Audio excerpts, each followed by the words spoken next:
Con mucho gusto, mi estimado y querido amigo don Fabián Mondragón, y me da mucho gusto estar compartiendo esta mesa con mi estimado y ponderado amigo también, don Osvaldo Popoca. Bueno, hoy nos toca platicar sobre un tema trascendental en la vida de un país. El sistema financiero va ligado mucho de la mano de los aspectos económicos, políticos, sociales.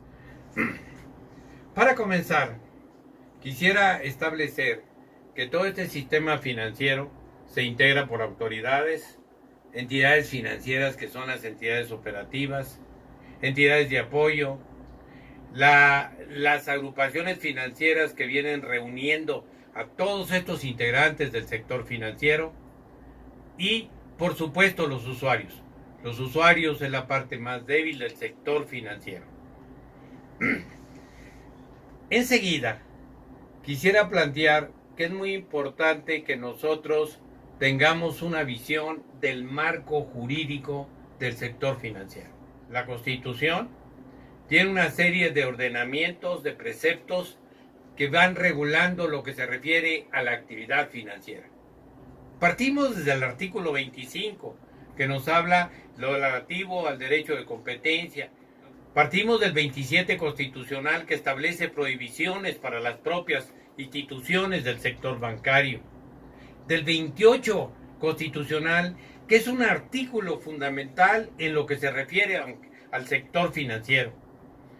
El artículo 28, en sus párrafos sexto y séptimo, regula lo que se refiere al Banco de México. Es una autoridad fundamental para el país. No solamente lleva como objetivo prioritario propiciar la estabilidad del poder adquisitivo de la moneda a través de política monetaria, sino que tiene funciones de regulación, de estabilidad en el sistema de pagos del país. Y luego tenemos lo que se refiere al 28, cuando le da facultades al Banco de México como regulador, que tiene un papel muy importante para el funcionamiento y estabilidad del sector financiero del país. Enseguida tenemos nosotros el artículo 73 de la Constitución. Establece facultades para el Congreso de la Unión para legislar en materia federal, en materia de intermediación, servicios financieros, en materia de datos personales y en otros aspectos que incumben al sector financiero. Estamos hablando de leyes de carácter federal. Enseguida tenemos nosotros otros artículos de la Constitución, como es el artículo 76, que da facultades a la Cámara de Senadores para aprobar los tratados que celebre el Ejecutivo. Y señalo este punto porque, con base en el artículo 133 de la Constitución, te establece el orden jerárquico de aplicación de nuestros ordenamientos jurídicos, partiendo de la Constitución. Anteriormente se establecía al mismo nivel Constitución, tratados. Posteriormente, con la interpretación de 3 tesis de la Suprema Corte de Justicia de la Nación, vino estableciendo que los tratados estarán sobre las leyes federales.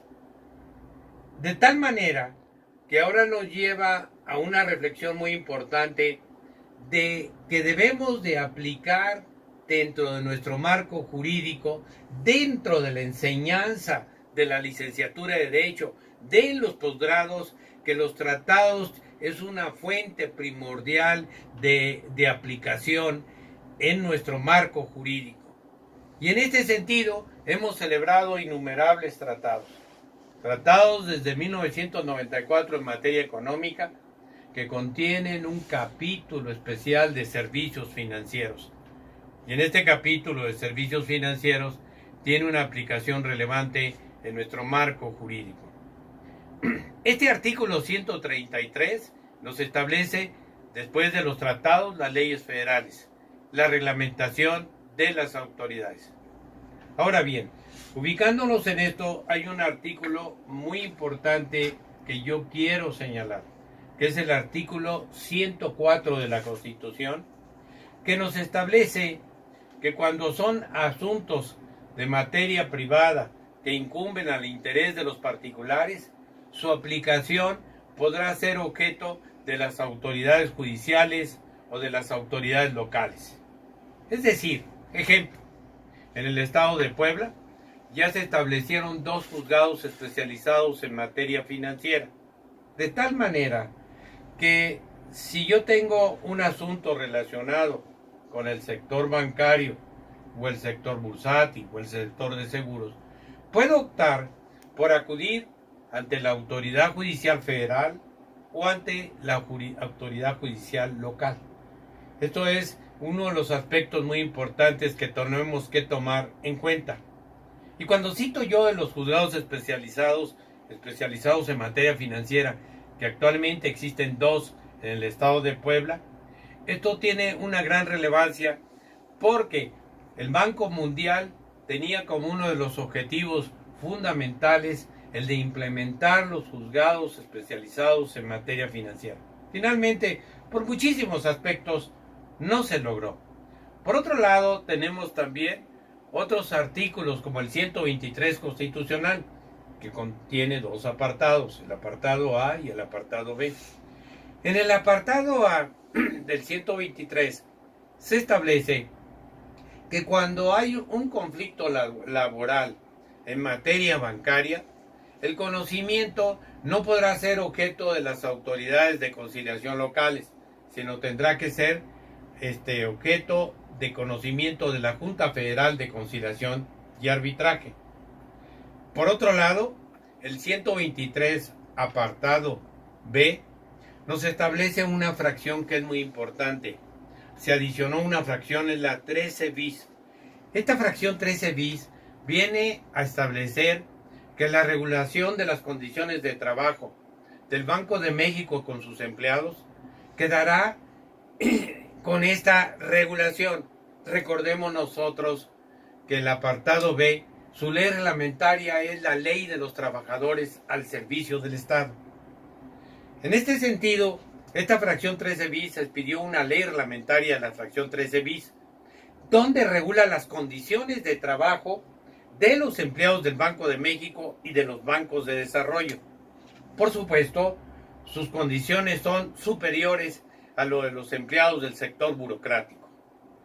Por otro lado, este es el marco jurídico fundamental que yo siempre he considerado partir de la Constitución, de tal manera que podemos considerar que tenemos un derecho constitucional aplicable en materia financiera. Después de la Constitución vienen los tratados. Hemos celebrado a partir del 94 con el presidente Carlos Salinas de Gortari innumerables tratados de libre comercio. El primero fue el Tratado de Libre Comercio México, Estados Unidos y Canadá, que ahorita va en su 12ª sesión de reuniones para discutir si qué se cambia o qué se reforma o si sigue subsistiendo. En este sentido, el Tratado de Libre Comercio tiene un capítulo especial de servicios financieros. Y este capítulo especial de servicios financieros nos establece regulación de aspectos que lo que se busca que en el que participen entidades financieras de otros países, que se regulen aspectos fundamentales. Ejemplo, que cualquier país donde se celebre un convenio, o un tratado de libre comercio con el que celebre México, tendrá derecho a establecer en nuestro país filiales. La filial es una figura especial que se reglamenta en nuestras propias leyes especiales del sector financiero. Viene habiendo una reglamentación especial de estas filiales. La filial es una sociedad mexicana que se ajusta a las disposiciones legales de nuestro país en materia bancaria, en materia de seguros, en materia bursátil. Hay un capítulo en cada una de las leyes especiales. Y en este sentido, este capítulo especial viene reglamentando lo que nos dice el tratado.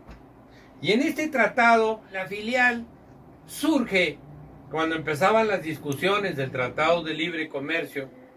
Se discutía cuál era la figura más conveniente para nuestro país para poder que se estableciera. Algunos decían una sucursal, pero la sucursal depende de una entidad central, que si le va mal a ella, le va mal a la sucursal. Y entonces empezando ahí a buscar, empezamos a discutir de la figura de filial. ¿Y por qué la filial? Porque la filial tiene su propio capital, porque la filial está establecida en el país conforme a las leyes, de tal manera que si la entidad financiera del exterior que aportó el capital le va mal, no le va mal a la filial, porque tiene su propio capital. Ejemplo, en 2007-2008, cuando se vino la crisis de Estados Unidos, Citigroup, que era una de las instituciones más importantes en Estados Unidos financieras, tuvo una crisis de problemas no de capital, sino sus problemas fueron de liquidez. De tal manera, Citibanamex adquirió el banco más grande de nuestro país en ese momento, como era Banamex, y en este caso se convirtió en filial todo el grupo financiero Banamex.